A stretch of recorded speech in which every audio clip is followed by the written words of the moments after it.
Every great game has a great story. With story cubes, that story is up to you. Hi, I'm Chris and welcome to Playing Games. Please comment, like, and choose your own adventure. Now, if you're unfamiliar with story cubes, they're essentially a set of dice with different pictures on each side. These pictures can be anything from a telescope to a treasure chest to a turtle. Their main purpose is to help spark creativity and imagination, but that's only the beginning.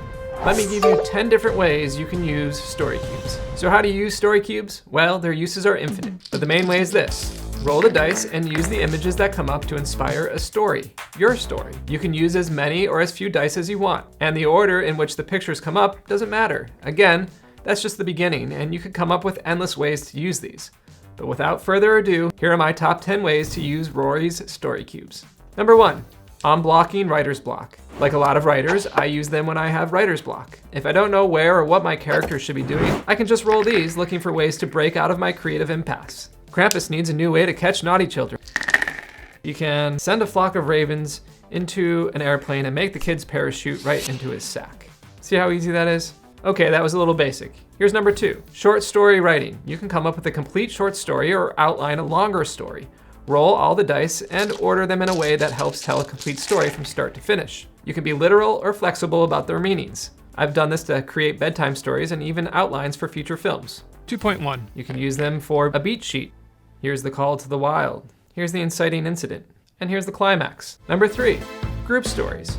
Roll the dice and pass them around to the group, with each person adding a sentence or two to the story. My kids and I love to roll them and tell collective stories. I'll roll one and start the story, and then the next person will roll one and continue or change the story. This can be both fun and frustrating, but that's always the nature of collaboration. Number 4, educational games. Use story cubes to teach vocabulary, grammar, and sentence structure. Roll the dice and have kids or students use the pictures to create sentences or stories. Number 5, icebreakers. Roll the dice and use the pictures to introduce yourself to a new group of people. For example, if the dice shows a picture of a plane, you could say, I love traveling and my favorite trip was a trip to Bozeman.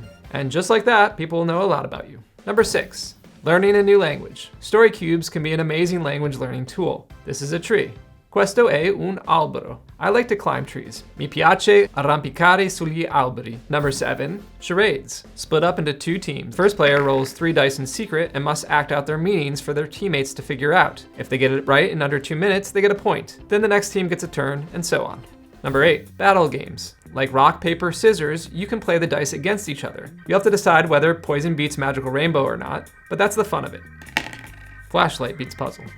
Crab beats raven. The dice spark creative thinking and help us learn how to debate and dialogue. Number 9, improve your memory.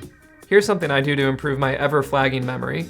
I roll 4 of the dice, line them up in a row, and look at them. Then cover them up, one by one, see if you can remember the objects in order. Add a 5th die or more to keep your brain working. Number 10, invent a new game. This is one of my favorite ways to use the dice.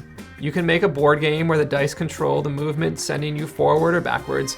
You can even mix them in with standard D6 dice. Let me know if you try this and share your totally original game idea with this channel. Story cubes have become incredibly popular since their creation. With several different sets now available, there are even story cube apps available for smartphones and tablets. But you don't want that. You want to roll them out and move them around and let your imagination run wild. And remember, as always, fortune favors the algorithm.